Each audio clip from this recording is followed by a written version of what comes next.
इस सरकार के पास इस देश को बताने के लिए कुछ भी नहीं है। 23 करोड़ लोगों के पास 2 टाइम की रोटी नहीं है। सरकार का आंकड़ा है। आज 9 लोगों के पास 50 करोड़ लोगों के बराबर संपत्ति है। आज 33 किसान रोजाना कर्जे में मर जाते हैं, सुसाइड कर लेते हैं। आज देश की टोटल प्रॉपर्टी कंपनियों के हवाले, बड़े पूंजीपतियों के हवाले की जा रही है। आज 15 लाख करोड़ उन पूंजीपतियों का माफ कर दिया गया जो पहले ही खरबपति, पता नहीं कौन कौन से पति है। वक्त है मोहब्बत को बचाने का, भाईचारे को बचाने का, एक दूसरे के साथ खड़े होकर अपने मुल्क को बचाने। वर्तमान मुल्क की जो सरकार है उसने मोहब्बत पर इस कदर हमला किया है कि भाई को भाई का दुश्मन बना दिया। सम्माननीय आज की सभा के अध्यक्ष महोदय, पूरी आज की आयोजक की टीम, सम्मानित मंच, एक एक का नाम लूं तो बहुत टाइम लग जाएगा।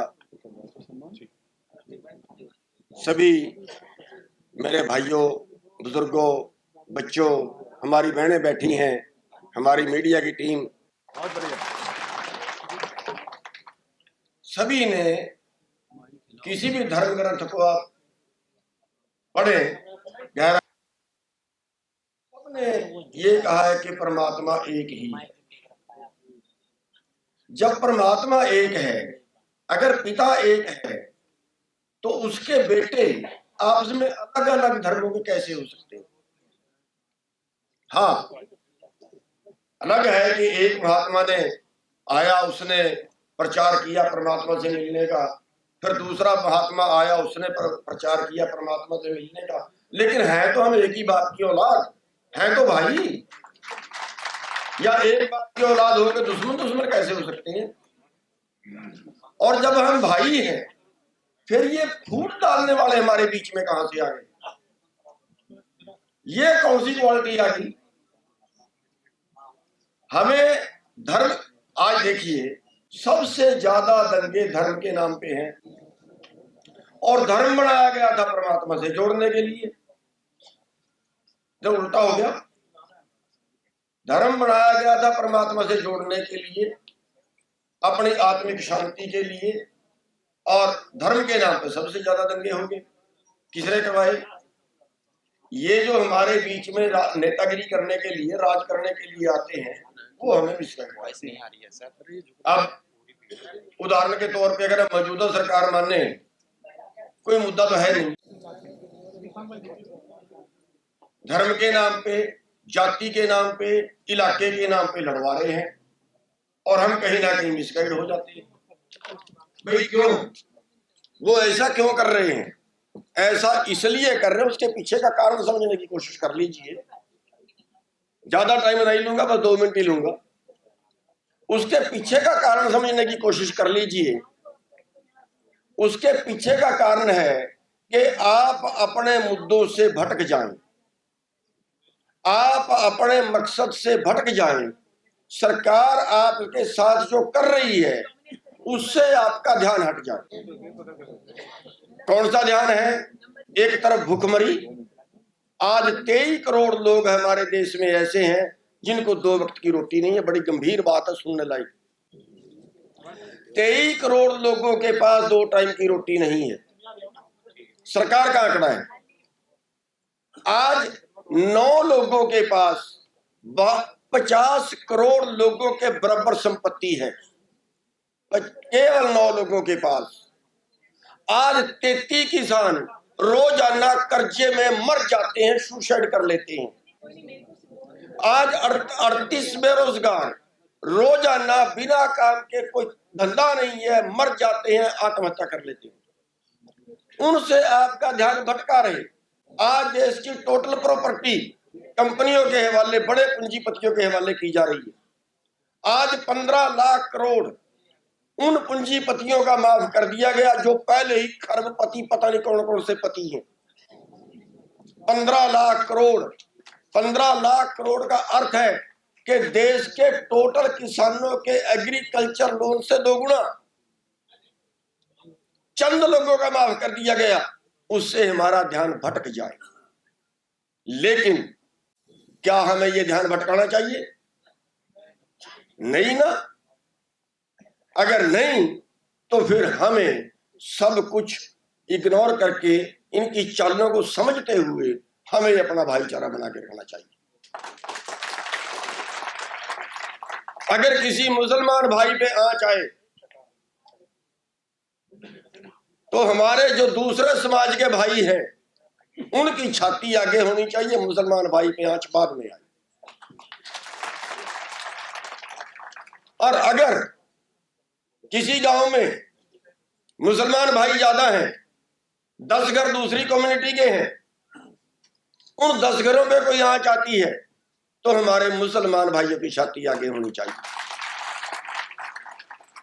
ऐसा भाईचारा हम बनाएं, और अगर हमने ऐसा भाईचारा बना लिया तो ये जो समाज विरोधी ताकतें हैं, जो देश विरोधी ताकतें हैं, उन सब का मुंह तोड़ जवाब हो जाएगा। साथियों, बस मैं अपने संगठन की तरफ से, अपनी तरफ से इतना आश्वासन देता हूं कि हमारे चाहे मुसलमान भाई हो, चाहे कोई और कम्युनिटी हो, जहां उनको जरूरत पड़ेगी भाईचारा बनाने की, या एक जैसे अभी नूह में हुआ है, हम सबसे आगे होके उनकी हिफाजत में आए। दूसरी मैं एक बेनती और करना चाहूंगा। इस सरकार के विरुद्ध एक बड़ी रैली पिपली में रखी है। आर्थिक मुद्दों पे हमारे बेरोजगारों के मुद्दे हैं, हमारे मजदूरों के मुद्दे हैं, हमारे किसानों के मुद्दे हैं। मैं आप सभी को आमंत्रित करता हूं कि ज्यादा से ज्यादा साथी लेके उसमें ज्यादा से ज्यादा पहुंचे, ताकि सरकार की आर्थिक नीतियों का खुलासा, किसान को क्या दिक्कत है, मजदूर को क्या दिक्कत है, बेरोजगार को क्या दिक्कत है, उसमें किया जाए, और हमें अपनी एकता, जो हमारा कमेरा वर्ग है, वो सारा कमेरा वर्ग एक मंच पे नजर आए।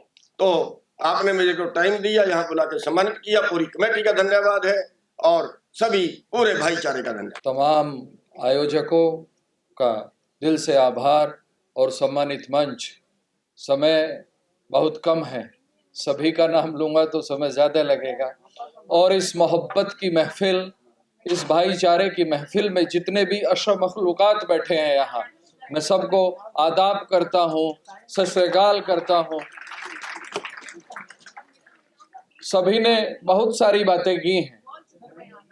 मानव जीवन में बहुत समस्याएं होती हैं, आर्थिक समस्याएं, ट्रांसपोर्ट की समस्या, न जाने कितनी समस्याएं होंगी, बेरोजगारी, भूखमरी, लेकिन यदि मोहब्बत जिंदा है तो हम इन समस्याओं से इकट्ठा होकर लड़ लेंगे। क्या बात है। वक्त है मोहब्बत को बचाने का, भाईचारे को बचाने का, एक दूसरे के साथ खड़े होकर अपने मुल्क को बचाने का। यदि मोहब्बत जिंदा रही तो सब कुछ हम इकट्ठा कर लेंगे, बचा लेंगे, पैदा कर लेंगे, क्योंकि वर्तमान मुल्क की जो सरकार है उसने मोहब्बत पर इस कदर हमला किया है कि भाई को भाई का दुश्मन बना दिया। आने वाली जो पीढ़ियां हैं, 4 वर्ष, 6 वर्ष, आप समझिए, मैं उत्तर प्रदेश से आता हूं, आप सब वाकिफ होंगे कि मुजफ्फरनगर में एक अभी हादसा हुआ था, एक स्कूल प्राइमरी पाठशाला में। आप सब वाकिफ हैं उससे या नहीं है? हाथ उठाकर बताइए। यदि ये नफरत प्राइमरी पाठशाला में पहुंच गई तो हम चाहे कितने ही पुल बना लें, चांद पे पहुंच जाएं, कहीं भी पहुंच जाएं, लेकिन अमन से जिंदा नहीं रह सकते। सबसे जरूरी है अमन, भाईचारा, और यदि यह सब हमारे पास है, हम सब कुछ इकट्ठा कर लेंगे। मेरी गुजारिश है, यहाँ जितने भी लोग बैठे हैं, मोहब्बत को बचाने के लिए जितने भी हमसे प्रयास हो सकते हैं हम करेंगे। और मैं उत्तर प्रदेश से गुर्जर कम्युनिटी से आता हूं, हम हमेशा भाईचारे के साथ खड़े रहे हैं। हमने, चाहे गाजियाबाद है, हापुड़ है, बिजनौर है, जो भी क्षेत्र है, हम हमेशा भाईचारे को ही सलामत रखने की कोशिश करते हैं। मेरे साथ एक नारा लगा दीजिए। मैं अभी पहले 2 ही बातें हुई थी तो मैं चारों बोल दूंगा कि हिंदू, मुस्लिम, सिख, ईसाई भाईचारा जिंदाबाद, जिंदाबाद। हिंदू, मुस्लिम, सिख, ईसाई भाईचारा जिंदाबाद, जिंदाबाद। बहुत बहुत धन्यवाद फिर से आयोजकों। बाकी सारी बातें सबके बाद। हिंदुस्तान जिंदाबाद। हिंदुस्तान, हिंदुस्तान। मुझे बहुत जो शक्ति चाहिए हिंदुस्तान जिंदाबाद बोलने के लिए, वो आ नहीं रही है। इंग्लिश की कहावत है, crying baby gets the milk. Hindustan को अगर अपनाओगे तभी तो हिंदुस्तान अपनाएगा। तो बोलिए हिंदुस्तान, हिंदुस्तान, हिंदुस्तान। देखिए, आज बहुत अच्छा दिन है और सद्भावना की बात यहाँ पर हो रही है, और लगातार मैं अपनी तरफ से कोशिश करती आई हूँ, और मुझे लगता नहीं कि मैं अपने बारे में बात करना चाहूँगी। 2 मिनट हैं, सद्भावना पे बात करना चाहूँगी। बहुत अच्छी बातें यहाँ पर रखी गई, और सद्भावना ऐसी चीज़ है, सबसे ज़्यादा आज की डेट में अगर किसी चीज़ की ज़रूरत इस देश में है तो वो सद्भावना की है, पीस की है। और आज एक और बहुत ऐतिहासिक दिन होने वाला है, विमेन रिजर्वेशन की बात हो रही है, और मैं महिलाओं को रिप्रेजेंट करती हूँ। मेरी संस्था परी महिलाओं के लिए लगातार काम करते आई है, इसीलिए मुझे थोड़ा सा एक समय वहाँ भी देना पड़ रहा था। इसीलिए मैं रिक्वेस्ट कर रही थी, गुजारिश कर रही थी कि मुझे पहले बोलने दिया जाए। बड़ी मेहनत लगी, मुझे बड़ा आश्चर्य होता है, और इसीलिए जब तक आपको लगता है इतिहास में महिलाओं की भागीदारी नहीं होती तो आपको लगता है इतिहास रचा जाता, नहीं रचा जाता। स्वतंत्रता संग्राम में महिलाएं, हालांकि कुछ ही नाम है जो सामने आए, बट पूरी की पूरी भागीदारी महिलाओं के साथ में थी। हिंदुस्तान में कोई भी इतिहास नहीं बदला गया बिना महिलाओं के, और मुझे बड़ा दुख होता है कि कुछ हैंडफुल महिलाएं यहाँ पर हैं, पर मैं चाहती हूँ कि अगली बार ऐसा कोई इवेंट हो तो आधा या उससे भी ज्यादा जो है, अगर हॉल भरा हो तो महिलाओं से भरा हो, तभी इतिहास बदलेगा, तभी बदलाव आएगा। आप अपने घर की महिलाओं को भी आगे लाइए, उनको भी बाहर निकालिए। पीस पुरुषों से नहीं आएगा, पीस लाने के लिए सबसे बड़ी जिम्मेदारी महिलाओं की भी है, और उन्हें मंच दीजिए, उन्हें बोलने का मौका दीजिए। ये स्ट्रगल नहीं होनी चाहिए कि मुझे आके यहाँ बोलना है। यहाँ पे भी मैं चाहती हूँ कि 50% महिलाएं बैठी हों मिनिमम। और आज बहुत अच्छा ऐतिहासिक दिन है, हंसने की बात नहीं है। मेरे कुछ भाई वहाँ हंस रहे हैं, कोई भी इतिहास नहीं बदला जाएगा। और अगर हम चाहते हैं, ऐसी डेलीगेट सिचुएशन आ चुकी है यहाँ पर, हमारे देश में बहुत सेंसिटिव माहौल चल रहा है, और मैं चाहूँगी कि ये मेरे निवेदन आयोजकों से भी ऐसे आयोजन आप करते रहें। और मैं सत्यपाल मलिक जी को भी मतलब बहुत रिस्पेक्ट है कि वो ऐसे आयोजनों में मतलब लीड कर रहे हैं, तो बहुत उम्मीद है मुझे कि हमारी बातों को सीरियसली लिया जाएगा। सारे जहां से अच्छा हिंदुस्तान हमारा, हम बुलबुलें हैं इसके, ये गुलिस्तान हमारा। मजहब नहीं सिखाता आपस में बैर रखना, हिंदी है हम, वतन है हिंदुस्तान हमारा। धन्यवाद। आज की सभा की अध्यक्षता कर रहे मलिक साहब,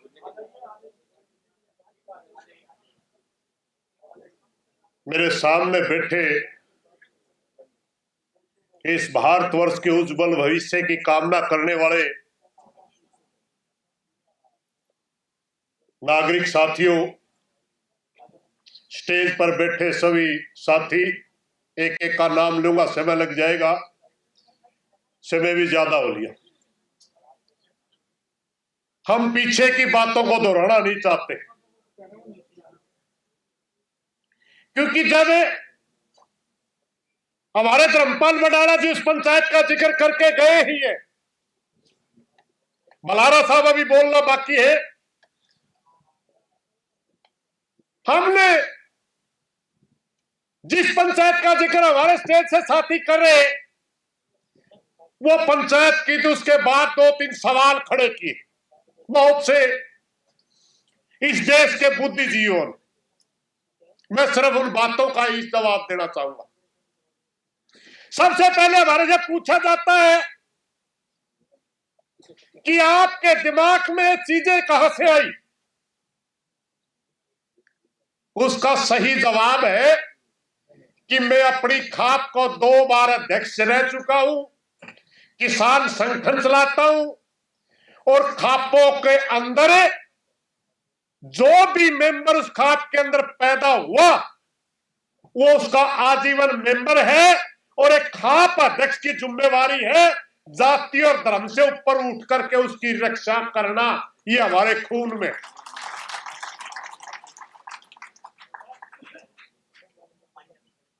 साथियों, बात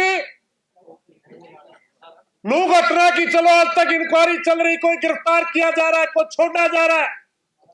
यहां की हमें तो यहां तक भी मालूम है कि वहां की इंक्वायरी में भी हमें शक है, एक तरफा ज्यादा है। मगर दो बातें मैं आपसे करना चाहूंगा। वो घटना पीछे जा चुकी है, हम बार बार उस घटना को दोहरा करके आगे का नक्शा नहीं बना सकते। वो घटना हरियाणा के अंदर थी, इसलिए हरियाणा के लोगों को जिम्मेवारी बनती थी कि हम आगे आकर के उस जलती आग के अंदर पानी डालें, भाईचारा कायम करें। मगर क्या पूरे देश के अंदर वो आग बुझ गई? नहीं बुझी। साथियों, जब मलिक साहब ने मेरे को कहा आपने आना है, ये हमारे बुजुर्ग है, मैं आया। वरना हम जो छोटे लोग हैं, थोड़े से एरिए के अंदर हमारी पहचान है, ज्यादा से ज्यादा आधा हरियाणा और 10-12 डिस्ट्रिक्ट ज्यादा लगा लो। खाप कल्चर जिसे कहते हैं, पश्चिमी उत्तर प्रदेश या राजस्थान, मगर ये मुल्क बहुत बड़ा है। मलिक साहब के कहने से मैं आया जरूर, मगर मैं सम्मान लेना नहीं चाहता था, क्योंकि हमने करे कुछ नहीं। क्या किया हमने? वही सम्मान के लेने का कौन सा काम किया है? ये काम उस दिन पूरा होगा जब पूरे देश के अंदर भाईचारा होगा। ये तो हमारा जिम्मेवारी थी। हरियाणा को बचाना, हम हरियाणा के नागरिक हैं। मेरे घर में आग लग रही, मैं बुझा रहा हूं, तो सम्मान की कौन सी बात? मेरा घर बचाया मैंने, ये सम्मान की बात नहीं। सम्मान की बात उस दिन हो सकती है, मगर हमने फिर सोचा, बलारा साहब, बडाड़ा साहब, हमारी मीटिंग हुई, चेयरमैन साहब बैठे, हमने जाना चाहिए कि नहीं जाना चाहिए। हमारी मीटिंग के अंदर यह तय हुआ कि हमने जाना चाहिए और उस भाईचारे से प्रार्थना करनी चाहिए, एक हाथ जोड़ने चाहिए कि इस सरकार के पास इस देश को बताने के लिए कुछ भी नहीं है, और ये चुनाव से पहले पूरे देश में यात्रा करेंगे और दंगे करवाएंगे। उनको कैसे रोका जाए, सिर्फ ये है सोचने का विषय। इसके ऊपर हम क्या कर सकते हैं, तब सम्मान की बात होगी। अगर पूरे देश के अंदर हम भाईचारा कायम करने में कामयाब हुए, तब सम्मान की बात होगी। एक छोटी सी घटना थी, उस घटना के ऊपर अगर हम छोटा मोटा अपना फर्ज निभा पाए लोग, वो कोई बहुत बड़ी बात नहीं है। मेरी आप लोगों से प्रार्थना है, कभी भी नफरत को नफरत से नहीं जीता जा सकता। मिरासी भाई अभी गाना गा रहे थे, वैसे ठेठ हरियाणवी में गाना गा, उनका धन्यवाद, मगर आधी लाइन बोल गए भाई। सिर्फ हिंदू और मुस्लिम की बात करी, इनसे अलावा इस देश के अंदर 13 करोड़ आदिवासी है जो कहते हैं हम प्रकृति के पुजारी, हम किसी धर्म में नहीं आते। उनके बारे में मिरासी ने नहीं बोला। 3 करोड़ सिख हैं, कहीं पर भी देश के अंदर किसी पे मुसीबत आती है लंगर लगा करके सेवा करते, उनके बारे में नहीं बोला। 3 करोड़ ईसाई है, वो भी अपने धर्म के अनुसार जो उनमें बड़पाता करते, उनके बारे में नहीं बोला। इस देश के अंदर जिस देश का संविधान डॉक्टर भीमराव अंबेडकर ने रखा था, वो तो बौद्ध धर्म में चला गए थे, उनके बारे में तो नहीं बोला। मेरी प्रार्थना है, जहां भी सभा हो अधूरे शब्द नहीं बोलने चाहिए। मेरे देश के अंदर जितने भी धर्म रहते हैं, हिंदू है, मुस्लिम है, सिख है, ईसाई है, जैन है, बौद्ध है, कोई भी धर्म है, सिख है, मेरे लिए सभी आदरणीय है, और हमने सबको मिलके ही चलना पड़ेगा। जब हमने स्टैंड लिया कि मेवाती हमारा भाई है, जैसे हरस सिकारा बोल के गया, हमारे ऊपर भी कहा गया कि आप मुसलमानों के पक्ष में बोलते हो। हमने कहा था मुसलमानों के पक्ष में नहीं बोलते, हम हिंदू के पक्ष में भी नहीं बोलते। हम खिलाफ है कट्टरता के, हम खिलाफ है गुंडागर्दी के, और वो किसी भी धर्म की होगी उसके खिलाफ खड़े होंगे, एकता के लिए काम करेंगे। बहुत से साथी कहते हैं ये प्रेरणा कहां से आई? सर छोटू राम से हमने प्रेरणा ली। अगर आंदोलन की बात, आगे बढ़ने की बात आए, भाईचारा कायम करने की बात आए, तो उसके लिए कुछ प्रतीक भी होते हैं, कुछ नेता भी होते हैं, कुछ आदर्श भी होते हैं। इसमें हमारे भगत सिंह जी भी आदर्श हो सकते हैं, सर छोटू राम आदर्श हो सकते हैं, डॉक्टर राममनोहर लोहिया आदर्श हो सकते हैं, भीमराव अंबेडकर आदर्श हो सकते हैं, जिन्होंने कभी जाति और धर्म को तवज्जो नहीं दी, बल्कि सबको एक साथ लेके चलने में बात करी। इसलिए मेरे आयोजक साथियों से एक प्रार्थना है, हम तो आपके लिए प्रार्थना करने आए आपसे,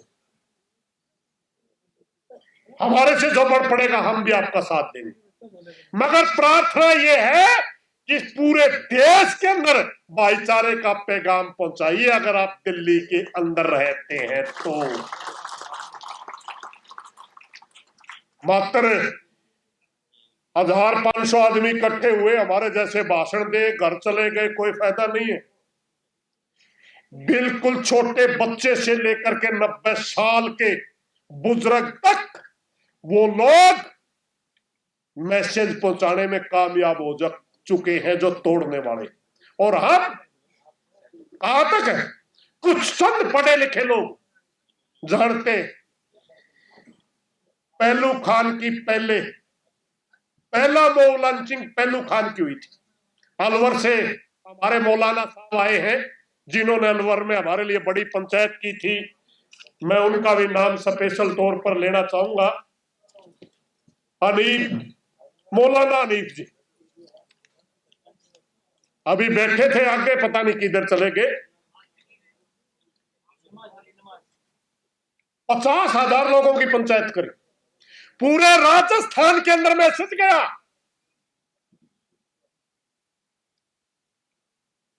वो होती है नीचे तक बात पहुंचाना। अब 30 तारीख से इस देश के अंदर नफरत की यात्राएं निकलनी शुरू होंगी। भाई, क्या हम प्रेम की यात्रा नहीं निकाल सकते? सारे नू के सरपंच बैठे, ये तो हमारा हरियाणा, तो हमने भाईचारा बना के बचा लिया। क्या देश के प्रति हमारी जिम्मेवारी नहीं है? एक बात याद रखिए, दंगे से किसका फायदा होता है? सबसे पहले ये बताइए। 2002 का दंगा हुआ, किसको फायदा हुआ? मुजफ्फरनगर दंगा हुआ, किसको फायदा हुआ? जब फायदा विरोधियों को होता तो हम दंगे में उड़ते क्यों है? इसलिए मेरी प्रार्थना है, भाई बहुत से साथी बोलना रह रहे हैं, मैं लंबा नहीं बोलूंगा। आप लोगों से एक हाथ जोड़ करके प्रार्थना, मात्र सभा में मैं उलझ करके कुछ कर्म करिए, और पूरे देश के अंदर शांति का पैगाम यहां से जाना चाहिए। पूरे देश के अंदर प्रोग्रामों की कड़ी यहां से जुड़नी चाहिए। इन्हीं बातों के साथ आप लोगों ने हमारे को बुलाया, और सम्मान के काबिल तो नहीं थे, हम बहुत छोटे लोग हैं, हम तो पूरे देश के अंदर नहीं पहुंच सकते भाई। हमारे में ना साधन है, ना हमारी इतनी बड़ी पहचान है, मगर सब साथी अगर पहुंचने की कोशिश करें तो हमारा भी उसमें रोल हो सकता है। इन्हीं बातों के साथ आप लोगों ने बुलाया, आप लोगों का धन्यवाद। नेशनल दस्तक की आपसे गुजारिश है कि अगर इसको बचाना चाहते हैं तो नेशनल दस्तक को सब्सक्राइब करने के लिए रेड कलर के सब्सक्राइब बटन को दबाएं, फिर बेल आइकन की घंटी दबाएं। नेशनल दस्तक को बचाने के लिए बहुत जरूरी है कि हर खबर को शेयर करें, लाइक करें, कमेंट जरूर करें।